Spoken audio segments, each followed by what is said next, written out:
is looking for a second date update with a lady named Gail. Hey, Arnold. Hey, how's it going, guys?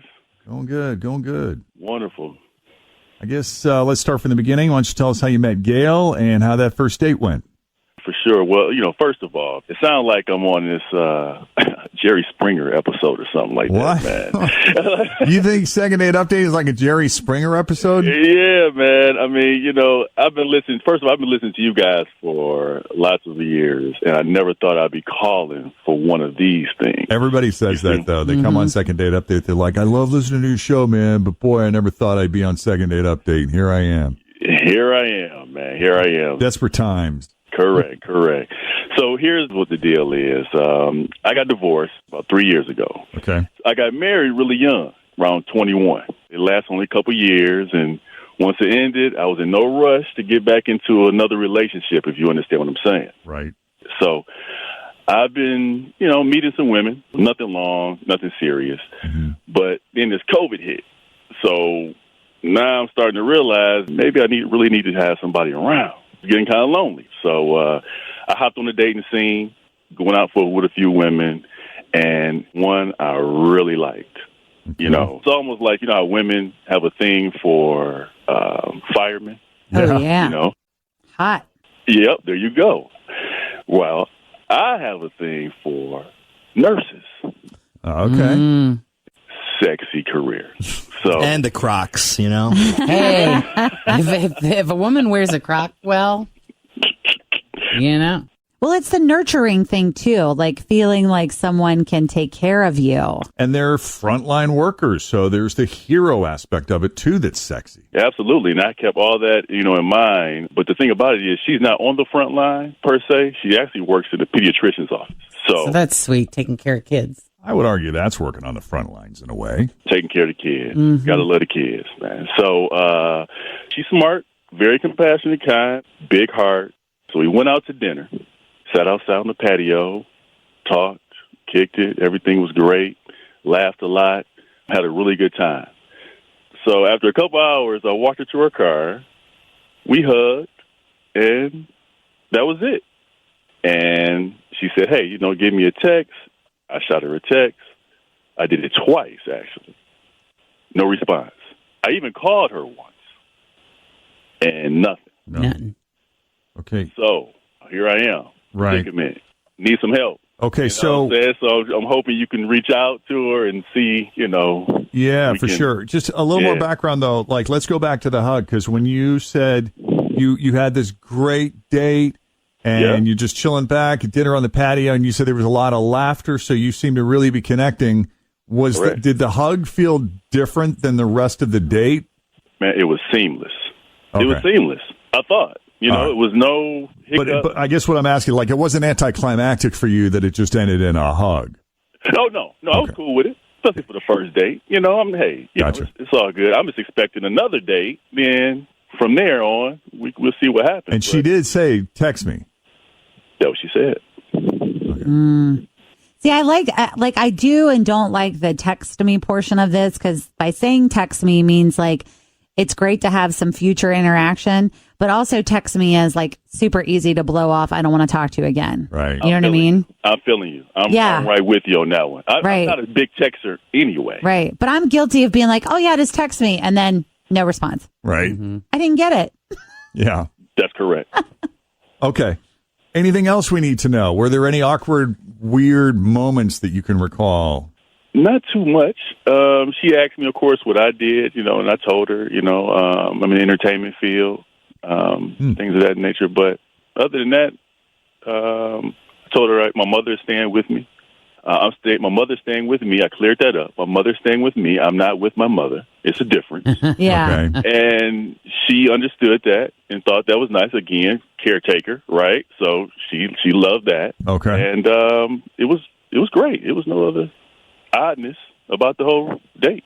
Right. Well, then let's take a break. Arnold, we're gonna get the phone number from you so we can call Gail. Let's see what she really thought of you and her date with you, and if there's any chance of you guys getting together again. Hey, I appreciate it. All right. Coming up next, Jeff and Jenn, Cincinnati's Q102. All right. Arnold met Gail on a dating app during COVID. And Arnold's got a thing for nurses, and she is a nurse. He just loves the profession. You know, frontline workers, you get the hero aspect of it, and he just finds the nurturing instinct that comes with that line of work to be incredibly sexy. And Gail possesses all of those qualities. So they went out, seemed to have a great dinner, lots of laughter, and then that was it. The date ended in a hug. She said, text me. He did. He even called her, and nothing, no response. And Arnold is confused because he really felt like these two were meshing, you know? Connecting. Seamless. It was seamless. He said it was seamless. That's how a lot of these second date updates go. You know, on the surface, it seems great, but then we find out there's some underlying issue. And I'm not saying that's what's happening here. She could just be busy. She works at a pediatrician's office. So back to school, you know, people got to get shots, right, records updated and whatnot. Maybe she's just stressed out from work or something. So unless there's anything else that you thought of, Arnold, that you think we need to know going into this phone call, now's the time. I mean, in my mind, I've thought about this countless of times, even before I decided to call you. Because, again, this is awkward for me. This is the first time. I'm not that type of guy, I know. You know, to call the station. But right. Between a rock and a hard place right Here now. we are. Yeah, we appreciate you putting yourself out there. So let's make the call. You ready? Let's do it. All right.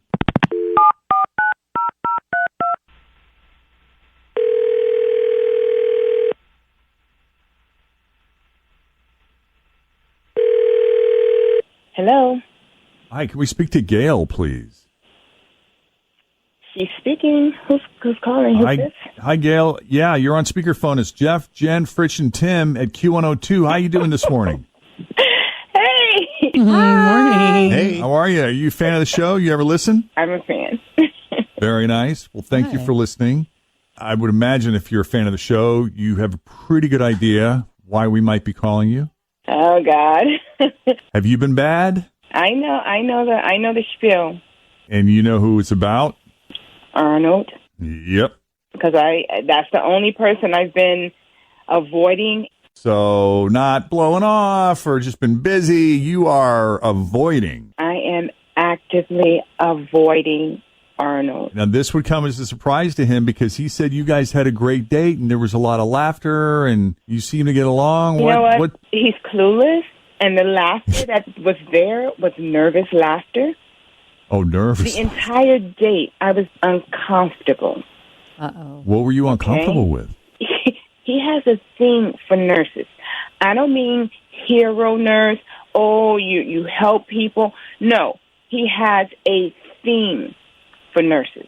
More like a he fetish? Wouldn't stop making comments about how hot it was that I'm a nurse. Oh, okay. Because he did express, like, he said, you know, like how some women have a thing for firemen. I have a thing for nurses. My firemen are only on a calendar that I'm hot for, okay? So was there anything in particular, like he was saying or doing, that was making you uncomfortable? Over the line? Yeah, he kept asking questions like, do they still make those short white dress uniforms for nurses?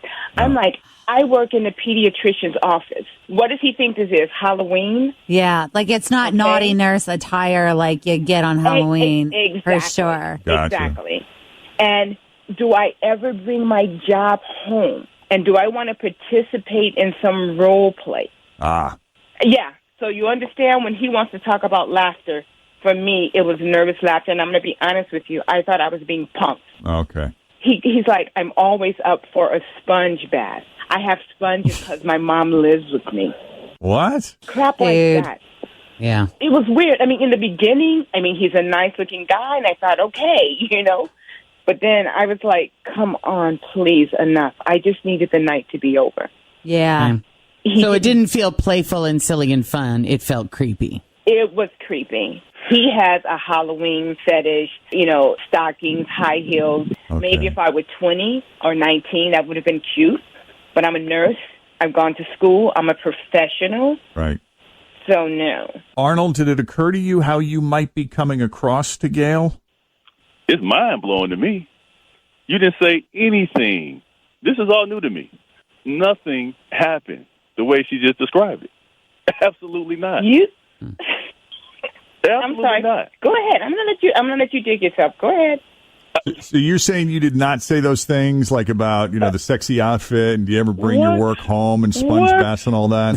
No, man. Listen, I just told you, my mother lives with me. I'm not my mama's boy. I mean, I wouldn't even say nothing like that to women. It's just not my style. But why do you think Gail would say that you said those things? Yeah. I have no clue. She's right there. Why would you say that, Gail? Okay, you said all of that to me and more. When you walked me to my car, you were asking me if I had any stethoscope, a thermometer, like a thermometer. Like tools. What am I going to do in my car? Mm-hmm. Yeah. I mean, I asked you that. I was just looking in my car. That's all. Just want to know if you had the stuff in the back. I mean, it was nothing more than that. Did I happen to have my uniform? Do you know what? We wear pants now. We wear pants. Correct. So this even white uniform thing, for a guy his age, I don't get where he got that from.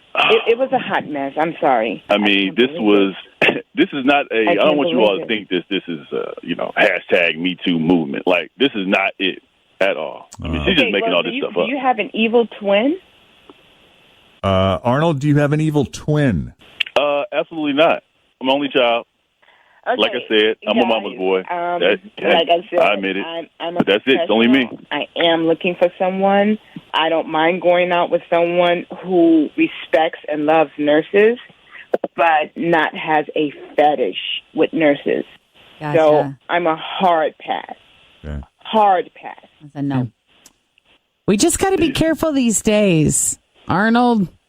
We're living in a Me Too world where some of the things that you think are flirty making women very uncomfortable. We got to get really good at picking up on those cues. With their compliments. I know that you think they are, but next time you date someone that works in a pediatrician's office, ask about the aquarium in the lobby or the old highlights magazines or the hardcover Bible story books. Yes.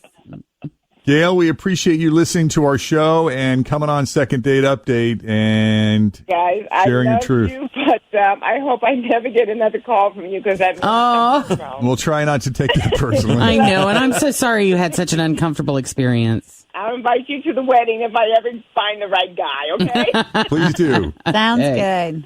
Text us. So we can do a Second Date Update for you. Shoot us an email, Jeff and Jenn. It's 2 N's and Jen, Jeff and Jen at WKRQ.com. Thanks for listening to the Q102 Jeff and Jen Morning Show podcast, brought to you by CVG Airport. Fly healthy through CVG. For more information, go to CVG Airport /fly healthy.